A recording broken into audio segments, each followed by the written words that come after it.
Santiago Abascal, acaba de contar en directo algo que ningún telediario se atreverá a emitir. La historia de un hombre de 52 años que intentó suicidarse después de que le ocuparan la casa de sus padres fallecidos. Lo dijo en el Congreso, mirando directamente a la ministra, con la voz entrecortada por la rabia contenida, mientras sostenía en la mano una carta escrita por ese hombre desde el hospital psiquiátrico donde lleva ingresado 3 meses. Una carta que describe cómo la ocupación de su hogar no fue solo un robo material, fue la destrucción completa de su salud mental, de su estabilidad emocional, de su voluntad de seguir viviendo. Porque cuando pierdes la casa donde creciste, donde murieron tus padres, donde guardas cada recuerdo de tu vida, no pierdes solo un inmueble, pierdes tu identidad. Y cuando el Estado que debería protegerte te dice que tienes que esperar años para recuperarla, mientras el delincuente que te la robó vive tranquilo dentro, algo se rompe por dentro, algo que ya no se arregla con sentencias ni con indemnizaciones. Y eso es lo que Abascal está denunciando, que en España hay miles de personas destruidas psicológicamente por un sistema que protege más al criminal que a la víctima. Lo que nadie te cuenta es el infierno emocional que vive alguien a quien le ocupan la casa. No es solo la rabia de ver cómo un desconocido se apropia de tu propiedad, es el terror constante de saber que en cualquier momento puede pasarte a ti, es la impotencia de llamar a la policía y que te digan que no pueden hacer nada, es la humillación de tener que dormir en casa de familiares o en un hostal mientras tu piso está ocupado por gente que ni siquiera conoces, es la angustia de ver cómo pasan los meses y el proceso judicial no avanza, es la desesperación de seguir pagando la hipoteca de una casa en la que no puedes entrar, y es, sobre todo, la sensación de que tu país te ha abandonado, de que has dejado de importar, de que no vales nada. El hombre del que hablaba Abascal se llamaba Miguel. Trabajó durante 30 años como electricista, se rompió la espalda en obras, aguantó veranos sin vacaciones, ahorró cada euro que pudo para ayudar a sus padres a pagar la hipoteca de un piso modesto en Vallecas. Cuando su padre murió de cáncer y su madre le siguió 6 meses después, Miguel heredó esa casa. No era gran cosa, 70 metros cuadrados en un edificio de los años 70, pero era suya, era el único patrimonio que tenía, era el lugar donde pensaba vivir el resto de su vida. Decidió tomarse un mes para ordenar las cosas, para clasificar los objetos de sus padres, para procesar el duelo. Se quedó en casa de su hermana mientras tanto, y en esas 4 semanas ocuparon el piso. Cuando volvió y vio la cerradura cambiada, pensó que era una pesadilla. Llamó a la policía, le dijeron que presentara denuncia, pero que no podían echar a nadie sin orden judicial. Fue a un abogado. Le explicaron que el proceso podía tardar entre 1 y 3 años. Miguel no lo entendía, no podía procesarlo. Alguien había entrado en su casa, en la casa de sus padres muertos, y el Estado le decía que tuviera paciencia. Empezó a dormir mal, dejó de comer, perdió el trabajo porque no podía concentrarse. Se endeudó para pagar al abogado y cada noche, desde la ventana de su hermana, miraba hacia el barrio donde estaba su piso ocupado y lloraba. Hasta que una madrugada no pudo más, se tomó 2 cajas de pastillas. Lo encontraron a tiempo, pero cuando despertó en el hospital, lo único que dijo fue que prefería estar muerto antes que seguir viviendo en un país donde los ladrones tienen más derechos que las víctimas. Esa es la realidad que Abascal pone encima de la mesa. Una realidad que los políticos de salón prefieren ignorar porque no encaja en sus discursos progresistas sobre derechos sociales y vulnerabilidad. Para ellos, la ocupación es un problema estadístico, un número en un informe, una anécdota que se resuelve con mediación y diálogo. Pero para las víctimas es una pesadilla viviente que destroza vidas, que rompe familias, que empuja a gente al borde del abismo. Y lo peor es que nadie les escucha, nadie les da voz, nadie les defiende, hasta que llegó Santiago Abascal, porque él sí ha ido a visitar a esas víctimas, ha ido a sus casas, ha escuchado sus historias, ha visto sus lágrimas, ha hablado con madres que han perdido la custodia de sus hijos porque tuvieron que irse a vivir a otro sitio tras ser ocupadas, ha conocido a ancianos que han muerto sin recuperar su hogar, ha abrazado a familias enteras que han sido desahuciadas de pisos de alquiler por no poder pagar mientras ven cómo los ocupas viven gratis en viviendas ajenas, y ha decidido que su misión política es darles voz, es convertirse en su altavoz, es pelear por ellos aunque le cueste insultos, amenazas y el odio de la izquierda institucional. Pero hay más. Abascal también ha destapado algo que nadie quiere reconocer, que detrás del caos de la ocupación hay una red de corrupción que involucra a jueces, abogados, funcionarios y políticos. Porque no es normal que un proceso de desalojo tarde 3 años. No es normal que haya jueces que sistemáticamente favorezcan a los ocupas. No es normal que ciertos abogados tengan conexiones privilegiadas con ciertos juzgados. No es normal que algunos ayuntamientos empadronen a ocupas sabiendo que eso dificulta su expulsión. Todo eso huele a algo más que incompetencia. Huele a complicidad, huele a negocio sucio. Vox ha documentado casos donde el mismo juez ha retrasado sistemáticamente todos los los desalojos que le han llegado, casos donde abogados cobraban cantidades obscenas tanto al propietario como al ocupa, alargando el proceso para facturar más horas, casos donde funcionarios municipales asesoraban a ocupas sobre cómo empadronarse para ganar tiempo, y casos donde políticos locales intervenían para frenar desalojos alegando sensibilidad social, cuando en realidad lo que protegían era su base electoral, porque cada ocupa que consigue quedarse es un voto potencial para el partido que le defendió. Esa es la cruda realidad del juego político. Abascal pone el ejemplo de una jueza de Barcelona que en 5 años ha dictado solo 3 órdenes de desalojo de un total de más de 50 casos. El resto los ha archivado, suspendido o derivado a mediación. Mientras tanto, los propietarios siguen esperando, siguen pagando, siguen sufriendo. Cuando Vox pidió explicaciones, la respuesta fue que cada juez tiene independencia para decidir según su criterio. Pero Abascal pregunta, ¿independencia o ideología? Porque cuando un juez antepone sistemáticamente su visión política a la ley, deja de ser un garante de justicia y se convierte en un activista con toga. Y luego está el negocio de los mediadores. Abascal ha revelado que hay empresas especializadas en mediar conflictos de ocupación que cobran entre 3.000 y 10.000 euros por negociar con los ocupas. El propietario desesperado paga esa cantidad con la esperanza de recuperar su casa rápido. El mediador contacta con el ocupa y le ofrece dinero para que se vaya. A veces funciona, otras veces no, pero en ambos casos el mediador cobra y en muchos casos esos mediadores tienen acuerdos con los propios ocupas, es decir, forman parte de la misma red criminal. Ocupan, esperan a que el propietario pague un mediador, negocian una salida, se embolsan una parte del dinero y vuelven a empezar en otro piso. Un negocio redondo que se alimenta del sufrimiento ajeno. Abascal también denuncia que hay ONG que reciben millones de euros en subvenciones públicas y que dedican parte de esos recursos a defender jurídicamente a ocupas. No solo les asesoran, les pagan abogados, les buscan informes sociales favorables, les orientan sobre qué decir en el juzgado, todo con dinero del contribuyente. Es decir, tú estás pagando para que alguien te robe tu casa y encima tenga mejor defensa legal que tú. La perversión es tan grande que cuesta creerlo, pero las pruebas están ahí. Vox ha publicado documentos internos de varias de esas organizaciones donde se detallan protocolos completos de actuación ante desalojos. Otro ángulo que Abascal destaca es el impacto psicológico en los niños. Hay familias enteras que han tenido que cambiar de colegio, de barrio, de vida, porque les ocuparon la casa. Niños que han perdido a sus amigos, que han visto a sus padres hundirse en la depresión, que han crecido con el trauma de saber que en cualquier momento pueden perderlo todo. Esos niños crecen con miedo, con desconfianza hacia las instituciones, con la sensación de que vivir honradamente no sirve de nada. Y eso es algo que no se recupera con terapia ni con el tiempo.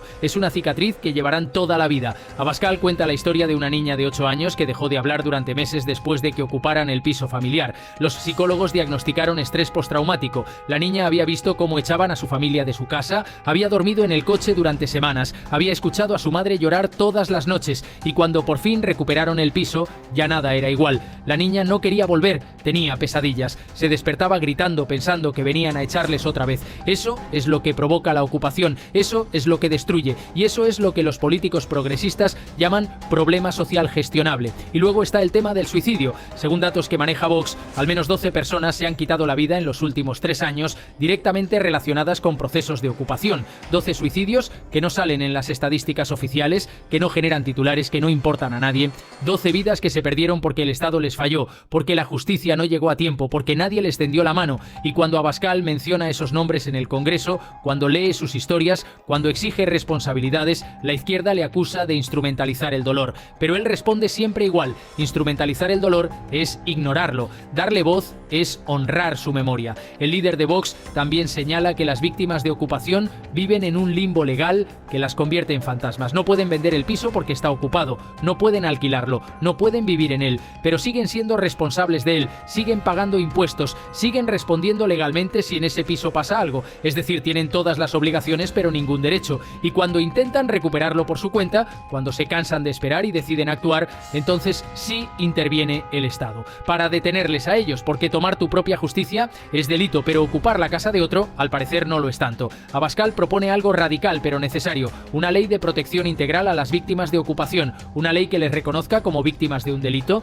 que les dé acceso a asistencia psicológica gratuita, que les exima temporalmente del pago de impuestos sobre la vivienda ocupada, que acelere los procesos judiciales, que penalice duramente a los ocupas y que persiga a las redes que lucran con esto. Una ley que por una vez ponga al ciudadano honesto en el centro y no al delincuente. Pero esa ley, por supuesto, nunca saldrá adelante mientras gobierne la izquierda, porque reconocer a las víctimas de ocupación como lo que son, víctimas de un crimen, implicaría reconocer que su política de vivienda es un fracaso absoluto. Y aquí viene la pregunta que debería hacerse todo el mundo. ¿A quién beneficia este caos? Porque está claro que a las víctimas no, está claro que al Estado tampoco, que se desprestigia cada día más.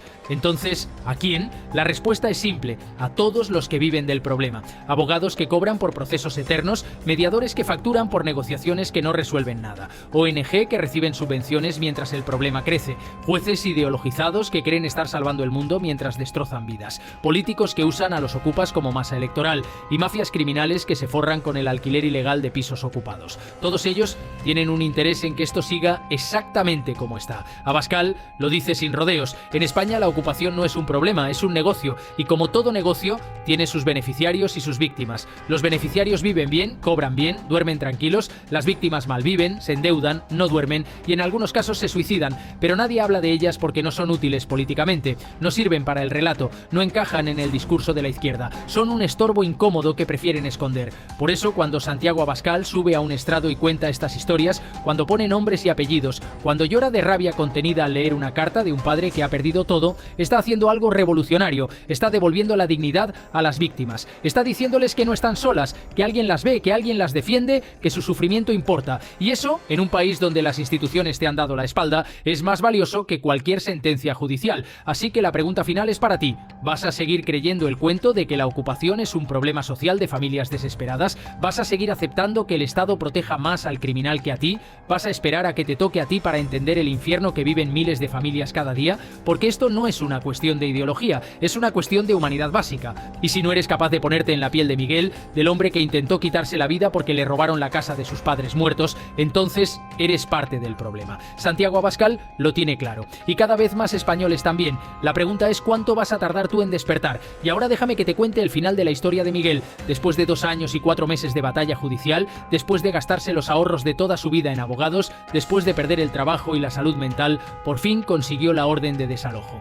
Cuando la policía entró en el piso, los ocupas ya se habían ido. Habían desaparecido sin dejar rastro, como fantasmas. Miguel entró detrás de los agentes y lo que vio le destrozó por segunda vez. Las paredes estaban llenas de pintadas obscenas. Habían arrancado hasta los cables eléctricos para venderlos. Los muebles de sus padres, esos que su madre cuidaba con tanto cariño, estaban destrozados o habían desaparecido. En el dormitorio principal, donde murió su padre, habían montado un centro de distribución de droga. Había jeringuillas por el suelo, bolsitas vacías, manchas que prefería no identificar. Y en la mesilla de noche donde su madre guardaba el rosario, encontró excrementos humanos. Alguien había defecado allí deliberadamente, como último acto de desprecio. Miguel se derrumbó, volvió a ingresar en psiquiatría, y esta vez los médicos no saben si podrá salir. Mientras todo esto pasaba, el ocupa que arruinó su vida está libre, nunca pagó un euro de multa, nunca pisó un juzgado, nunca respondió por nada, porque en el momento en que la justicia por fin se movió, él ya había desaparecido. Y ahora mismo, en este preciso instante, está probablemente ocupando otra casa,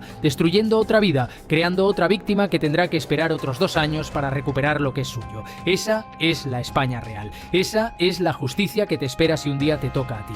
Y lo peor de todo es que el político que diseñó este sistema vive en un chalet donde jamás entrará nadie sin su permiso, protegido por cámaras, alarmas y seguridad privada. Así que ahora escúchame bien, porque esto va dirigido directamente a ti. No a los políticos, no a los tertulianos, a ti que estás viendo esto desde tu casa. Si tienes una vivienda, si has trabajado años para pagarla, si piensas dejarla en herencia a tus hijos, debes saber que todo eso puede desaparecer mañana mismo. Y cuando llames pidiendo ayuda, te van a decir exactamente lo mismo que le dijeron a Miguel: que tengas paciencia, que hay procedimientos, que la ley protege a todas las partes, pero tú sabes que eso es mentira. La ley solo protege al que la incumple. Y mientras sigas votando a quienes mantienen este sistema, mientras sigas creyendo que esto no va contigo, mientras sigas pensando que son casos aislados, estarás cavando tu propia tumba, porque esto no son casos aislados, son 100.000 viviendas ocupadas, son 100.000 familias rotas, son miles de personas al borde del suicidio, son niños traumatizados, son ancianos que mueren sin recuperar su hogar, y detrás de cada número hay una historia como la de Miguel,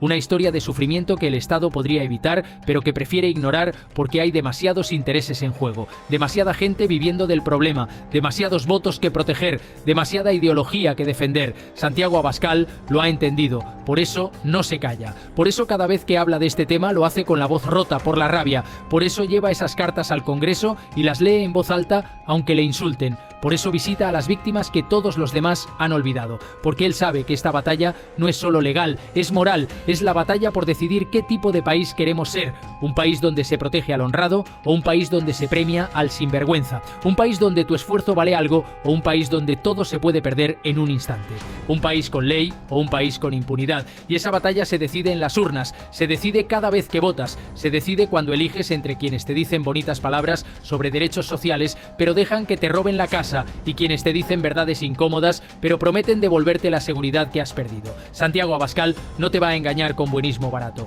te va a decir la verdad, y la verdad es que en España la ocupación es un negocio criminal protegido por un Estado corrupto y que solo hay una forma de acabar con esto, cambiando el sistema de arriba abajo, echando a los que lo han permitido, reformando las leyes, metiendo en la cárcel a los ocupas reincidentes y devolviendo la propiedad privada al lugar sagrado que nunca debió perder. Eso es lo que Vox propone, eso es lo que Abascal defiende y eso es lo que tú deberías exigir si todavía te queda un mínimo de amor propio, porque lo que está en juego no es solo tu casa, es tu dignidad, y un país sin dignidad es un país muerto.